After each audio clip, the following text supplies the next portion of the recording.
بسم الله الرحمن الرحيم. الحمد لله وحده والصلاة والسلام على من لا نبي بعده. أما بعد، قال الله تعالى في القرآن الكريم: إنهم فتية آمنوا بربهم وزدناهم هدى وربطنا على قلوبهم إذ قاموا. صدق الله العظيم. نہیں تیرا نشے منفصل سلطانی کے گنبد پر، نہیں تیرا نشے منفصل سلطانی کے گنبد پر، تو شاہی ہے بسیرا کر پہاڑوں کی چٹانوں میں.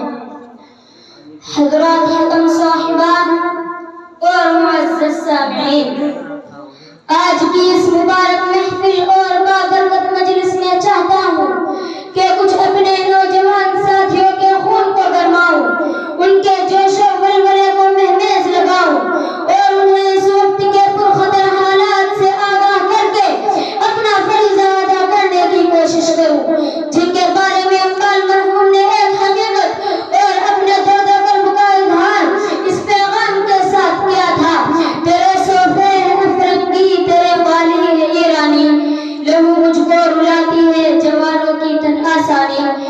عمارت کے عاشقوں ہے خسروی بھی ہو تو کیا حاصل، نہ زور حیدری تجھ میں نہ استغناء سلمانی. نہ ڈھونڈ اس چیز کو تہذیب حاضر کی تجلی میں کہ پایا میں نے استغناء میں معراج مسلمانی. عقابی روح جب بیدار ہوتی ہے جوانوں میں، نظر آتی ہے ان کو اپنی منزل آسمانوں میں. نہیں تیرا نشے منقصر سلطانی کے گنبد پر، تو شاہی ہے بسیرا کر پہاڑوں کی چٹانوں میں. حضرات، یہ ایک ناقابل تردید حقیقت ہے کہ آج حالات اتنے پرخطر ہیں کہ کبھی تاریخ میں اس قسم کے حالات سننے میں نہیں آئے.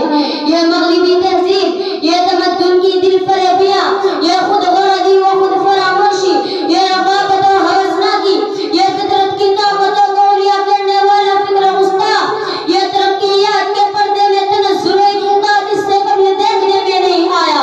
اور پھر قوم و ملت اپنا بہترین اندازہ اور اپنی سیادت و قیادت کے پاکیزہ اصول رکھنے کے باوجود دوسروں کی دست انگر بنی ہوئی ہے.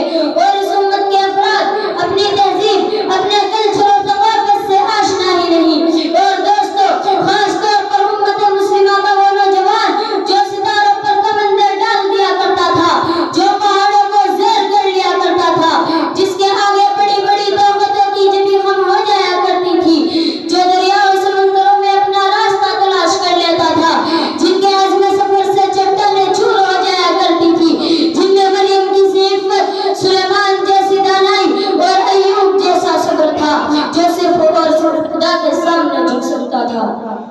لیکن دوستو، آج وہ نوجوان جو بے باکی و شجاعت، عفت و عصمت اور عزم و حوصلے سے عبارت تھا، زندگی کے میدان میں وہ سب سے پیچھے ہے. اس کے حصے میں تعاش و رباط، عیش و سرمستی اور آرام و راحت ہے. ان کی زندگی، ان کے سیرت و کردار اور ان کے ذہن و دماغ میں کوئی انقلابی تصویر ابھر کر نہیں آتی ہے. جبکہ ایک حقیقت ہے کہ نوجوان انقلاب کا پیش خیمہ ہوتے ہیں. مستقبل کی تعمیر میں ان کے افکار و عزائم کو بڑا دخل ہوتا ہے. ان کی تعمیر قوم و ملت کی تعمیر اور ان کی تخریب قوم و ملت کی تخریب ہوتی ہے. اگر یہ ٹھوس عزائم صرف و روشانہ جذبہ اور بامقصد زندگی کے لیے کھڑا ہو جائے تو دنیا میں ایک مرتبہ پھر امن و آشتی اور مساوات اور رواداری کا درس دہرایا جا سکتا ہے. اس روئے زمین اور تاریخ کے اسٹیج پر طارق بن زیاد، محمد بن قاسم ثقفی، محمد فاتح رحمہم اللہ کے کارناموں میں رنگ و روغن بھرا جا سکتا ہے. ان کی یاد آج کے نوجوان تازہ کرا سکتے ہیں. اس کے لیے ضرورت ہے کہ آج کا نوجوان ان کی تاریخ پڑھ کر صرف و روشانہ عزم لے کر نئی بیداری اور جداگانہ اسلامی طرز کی روح کے ساتھ میدان میں آئے، مایوسی اور ناامیدی کو پس پشت ڈال کر آگے بڑھے. حضرات، حقیقت بھی یہی ہے کہ جب جوانوں میں عقابی روح بیدار ہوتی ہے اور چیتے کا جگر اور شاہین کا تجسس ہوتا ہے تو وہ اپنا نشے من تلاش کرتا ہے. ہر چیز سے نبرد آزما ہونا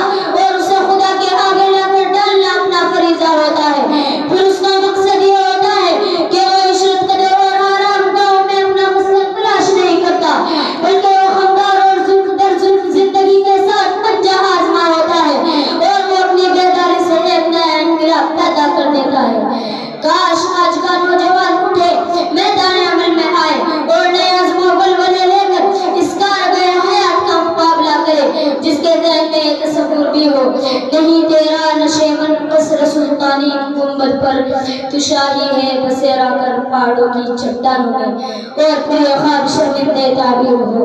شب گریزاں ہوگی آخر جلوے خورشید سے، شب گریزاں ہوگی آخر جلوے خورشید سے، یہ چمن معمور ہوگا نغمے توحید سے، وہ ہمارے